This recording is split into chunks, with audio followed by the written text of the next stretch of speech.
The dramatic US operation in Venezuela that captured Nicolas Maduro is not just a Latin American story. It is a live demonstration of how, under President Donald Trump, military power, sanctions, and control over oil can be fused into geopolitical weapon that has a direct consequences for India. Let's look what happened in Venezuela.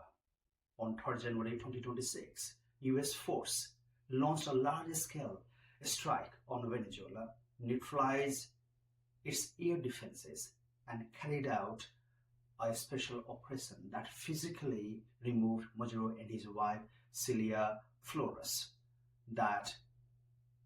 and flew them to the United States to face narco terror and drug trafficking charges.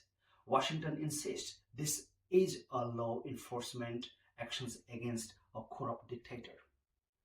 But let's have a look closely. This is also about who controls one of the world's largest oil reservoir and who writes the rules of intervention in the 21st century. There is a clear pattern of Trump interventions from Venezuela, Caracas to Iran, Cuba, Greenland, and potentially India. This is not a one-off impulse. Trump has repeatedly tried to convert raw US power into strategic real estate and leverages. We have seen talk of buying Greenland to project US power and the Arctic Sea and sit on critical materials and sea routes. We have seen maximum pressure campaigns on Cuba and Iran through various sanctions, covert operations, and threat, among them aiming to strangle regimes economically without declaring a formal war. Venezuela is the most severe extreme version so far. Not just the sanctions, not just regime changes or isolation, but direct military actions to remove the head of a state and signal the US can, if chooses, run another country, oil sector, and political transitions. So what it means for India's autonomy, foreign policy, and oil politics.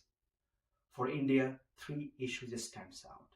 First, strategic autonomy. Since independence, India's core instinct has always been very simple. Never be anyone's pawn. If regime changes and custodial controls becomes normal tool in global politics, the space for an independent nation and fastest growing economy like India, an Indian line on Russia, Iran, and China shrinks. Second, energy security. India once relied on Venezuela heavily for crude oil, for very complex refinery, and had upstream investments there. Sanctions already removed Indian refineries and the companies from there. There is a third very important geopolitical situation. The broader geo-economic balances Pakistan, China.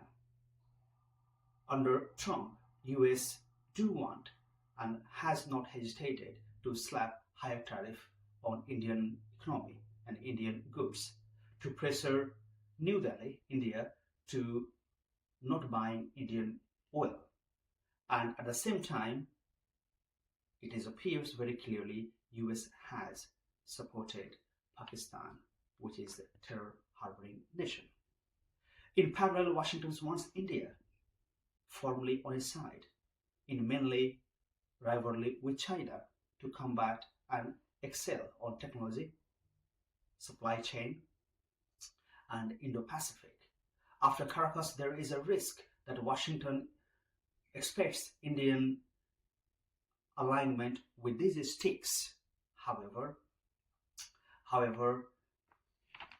there is a 3 cards, Pakistan card, Venezuela oil reservoir, and the China that can be used as a pressure. So what should India do? A confident and fastest growing India must work with the United States, where Indian best interests align in the Indo-Pacific.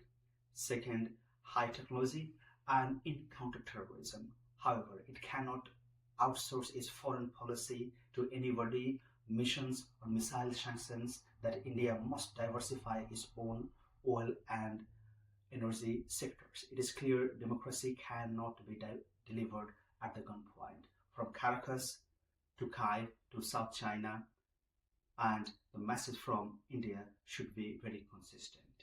The world may be entering into an era of sanctions, armed forces, oil politics, but India's answer to all these is the same: strategic autonomy, peace, and a foreign policy that is written in India, not anywhere else.